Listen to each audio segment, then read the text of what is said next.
கண்மணி அன்புடன் அடுத்த வார எபிசோடில் பார்த்தீங்கன்னா கண்மணி அன்பு பார்த்திங்க அப்படின்னா வேலை விஷயமா இருக்கனால ரெண்டு பேருமே வந்து எய்த்த வீட்டில் வந்து குடியிருப்பாங்க. அப்போ பார்த்திங்க அப்படின்னா அன்பு பண்ணுற ஒவ்வொரு விஷயம் கண்மணி டென்ஷன் பண்ணுற மாதிரி இருக்கும். வீட்டை சுத்தம் பண்ணுறங்கிற பேரில் பாட்டை சவுண்டாக வச்சுட்டு அன்பு வந்து பண்ணிகிட்டு இருப்பாரு. அதே மாதிரி கண்மணி பார்த்திங்க அப்படின்னா சாமி பாட்டு வச்சு பூஜை பண்ணும்போது இது டிஸ்டர்பன்ஸாக இருக்கும்.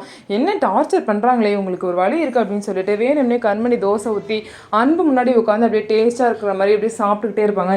இவன் வேற பசி நேரத்தில் கடுப்பேதுறாளே அப்படின்னு சொல்லிட்டு அன்பு நினைக்கிறாரு. அதுக்கப்புறம் அன்பு பார்த்திங்க அப்படின்னா கஷ்டப்பட்டு தண்ணி தூக்கிட்டு வந்து வீட்டுக்கு தண்ணி குடத்துல தூக்கிட்டு வருவார். அப்போ கண்மணி யதார்த்தமாக வந்து ஸ்கூட்டி எடுத்துகிட்டு போகும்போது அங்கே ஒரு கல் தடுக்கி அப்படியே போய் அந்த அன்பு எடுத்துகிட்டு வந்து குடத்து மேலே வந்து குடம்லாம் கீழே வந்து தண்ணியாக கீழே போயிடும்.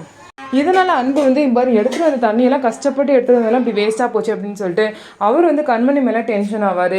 இந்த மாதிரி ரெண்டு பேரும் பார்த்திங்க அப்படின்னா எதிராக சண்டை போட்டுக்கிற மாதிரி நடக்குது. இதெல்லாம் எப்போ தான் மாறி ஒரு ரெண்டு பேரும் சேர்ந்து வாழ போகிறாங்க அப்படின்னு சொல்லிட்டு வெயிட் பண்ணி பார்க்கலாம். நம்ம வீடியோ உங்களுக்கு பிடிச்சிருந்தா நம்ம வீடியோவை லைக் பண்ணிக்கோங்க. மறக்காமல் நம்மளோட சேனலை சப்ஸ்கிரைப் பண்ணிவிட்டு பாருங்கள்.